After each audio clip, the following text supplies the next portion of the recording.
បាទសូមជម្រាបសួរដល់ពុកម៉ែបងប្អូនដែលតាមបានទស្សនាតាមរយៈ Channel គន្ធា TV News ទាំងអស់ទីគ្រប់ក្នុងជាទីរាប់អានបាទ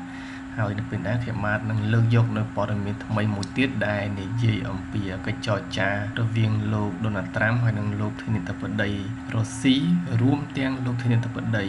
អ៊ុយក្រែនដែរបាទដោយដែលលោកនាងបានដឹងរួចមកហើយថា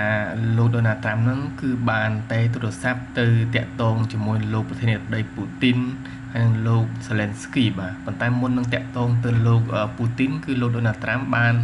តាក់ទងនិយាយទូរស័ព្ទជាមួយលោក Zelensky បាទហើយបន្ទាប់មកលោកក៏បានធ្វើការតាក់ទងទៅលោកពូទីនម្ដងដើម្បីធ្វើការពិភាក្សាតាក់ទងទៅនឹង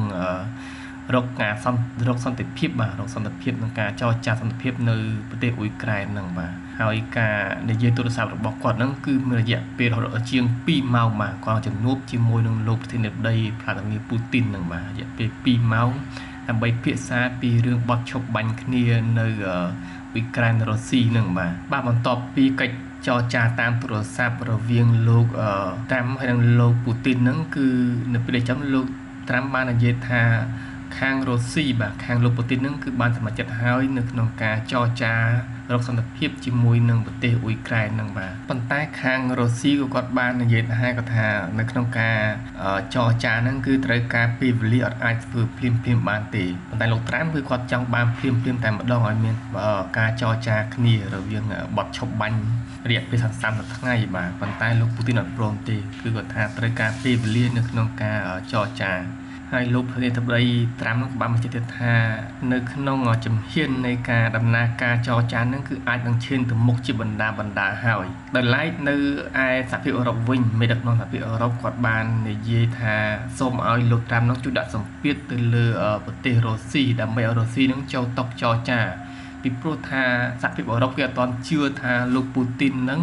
គាត់ព្រមចរចារកសន្តិភាពជាមួយនឹងអ៊ុយក្រែនទេព្រោះថាពីថ្ងៃមុនហ្នឹងគឺខាងសមត្ថភាគីខាងរុស្ស៊ីហ្នឹងក៏បានតាក់ទងទៅខាងទូគីដែរដើម្បីឲ្យមានកិច្ចចរចាបទឈប់បាញ់គ្នាហ្នឹងប៉ុន្តែនៅពេលដែលខាងទូគីក៏ខំរៀបចំកិច្ចចរចាជំនួបរវាងប្រធានាធិបតីអ៊ុយក្រែនហើយនិងប្រធានាធិបតីរុស្ស៊ីហ្នឹងគឺលោកពូទីនហ្នឹងដែលលោកZelenskyក៏ខំធ្វើដំណើរពីប្រទេសអ៊ុយក្រែនទៅយ៉ាងតក់ក្រហល់ហើយនៅទីបំផុតលោកពូទីនក៏បានបោះបង់នៅកិច្ចចរចាតែម្ដងមកគាត់មិនទៅចូលរួមនៅក្នុងកិច្ចចរចានោះទេគាត់ឲ្យអ្នកតំណាងទៅចូលរួមវិញចឹងហើយទៅខាងសហភាពអឺរ៉ុបគេអត់ទុកចិត្តទេគាត់ថាសហភាពអឺរ៉ុបគេថានេះគ្រាន់តែជាលេសរបស់លោកពូទីនទេតែពិតលោកពូទីនគាត់មិនចង់បញ្ចប់សង្គ្រាមនៅអ៊ុយក្រែននោះទេបាទនេះបើតាមខាងមេដឹកនាំសហភាពអឺរ៉ុបបាទប៉ុន្តែខាងលោកត្រាំវិញគឺគាត់អត់ឯកភាពទេគាត់អត់ដាក់សម្ពាធទៅលើប្រទេសរុស្ស៊ីទេព្រោះថាគាត់នឹងធ្វើតាមរបៀបជំហានដើម្បីឲ្យរុស្ស៊ីនឹងចូលខ្លួនមកចរចាជាមួយនឹងអ៊ុយក្រែននឹងបាទគាត់ធ្វើដាក់សម្ពាធដាក់អីនឹងទេតែប្រសិនបើរុស្ស៊ីអត់ព្រមចូលតុចរចារកសន្តិភាពនឹងទេលោកត្រាំគាត់ថាគាត់នឹងដកខ្លួនចេញគាត់លើញរវីវល់រឿងចរចានឹងទៅហើយព្រោះថាគាត់ថាប្រទេសនឹងមិនប្រទេសរបស់គាត់ណាអញ្ចឹងគឺទុកឲ្យប្រទេសទាំងពីរនឹងធ្វើមិនធ្វើទៅគាត់ដកខ្លួនចេញព្រោះគាត់ខំចរចាខំរកពេលវេលាដើម្បីជួបគ្នានឹងក៏ខំតែទូរស័ព្ទតែទៅនឹងតែទីបំផុតបើសិនជាអត់មានចំនួនអស់នឹងទេអត់មានកិច្ចចរចានឹងទេគឺគាត់ដកខ្លួនចេញតែម្ដងបាទប៉ុន្តែបើតាមលោក Donald Trump ដែលគាត់បាននិយាយនោះថានៅពេលដែលគាត់និយាយទូរស័ព្ទជាមួយលោកពូទីននឹងគឺលោកពូទីនបាននិយាយយ៉ាងច្បាស់ហើយថាខាងរុស្ស៊ីនឹងត្រៀមខ្លួនជាស្រេចនៅក្នុងការចរចារកសន្តិភាពបាទលែងឲ្យមានសង្គ្រាមមួយទៀតហើយបាទហើយខាងមន្ត្រីជាន់ខ្ពស់របស់រុស្ស៊ីនឹងក៏បានអះអាងដែរថារុស្ស៊ីនឹងខិតខំនៅក្នុងការចរចារកសន្តិភាពនឹងប៉ុន្តែគ្រាន់ថារុស្ស៊ីតាំងរាល់ថ្ងៃខែនៃការជួបចរចាគ្នានឹងទេព្រោះថាគេត្រូវការពេលវេលាពិភាក្សាជាមួយថ្នាក់ដឹកនាំរបស់គេដែរបាទហើយនៅក្នុងជំនួបជាមួយទូរស័ព្ទរបស់លោកប្រធានាធិបតី Donald Trump ហើយនិងលោកប្រធានាធិបតីពូទីនហ្នឹងក៏លោក Donald Trump ក៏គាត់ឆ្លៀតឱកាសបាទក្នុងការចរចាសុំមកដោះដូរបាទអ្នកទោសរវាងទាហាន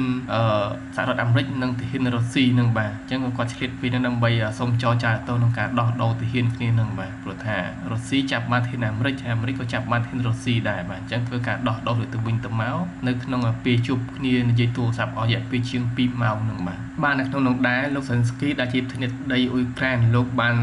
និយាយថាណាបាសនាទៅខាងទីដាជីមហាអំណាចដូចជាសហរដ្ឋអាមេរិកនិងសហភាពអឺរ៉ុបបាទប្រសិនបើករណីដែលប្រទេសរុស្ស៊ីនឹងក៏បដិសេធមិនចរចាបទឈប់បាញ់និងបញ្ចប់សង្គ្រាមនៅអ៊ុយក្រែនទេគឺសូមឲ្យប្រទេសទាំងអស់ហ្នឹងគឺដាក់ទណ្ឌកម្មទៅលើរុស្ស៊ីឲ្យកាន់តែខ្លាំងដើម្បីធ្វើយ៉ាងណាហ្នឹងគឺឲ្យលោកពូទីនហ្នឹងចរចាបញ្ចប់សង្គ្រាមនៅអ៊ុយក្រែនព្រោះថាគាត់អត់សូវទុកចិត្តទេនៅពេលដែលចរចាគ្នាព្រោះថាលោកពូទីនតែងតែមានល្បិចកិច្ចកលគ្រប់បែបយ៉ាងក្នុងការកិច្ចវេះនៅក្នុងការបញ្ចប់សង្គ្រាមនៅអ៊ុយក្រែនបា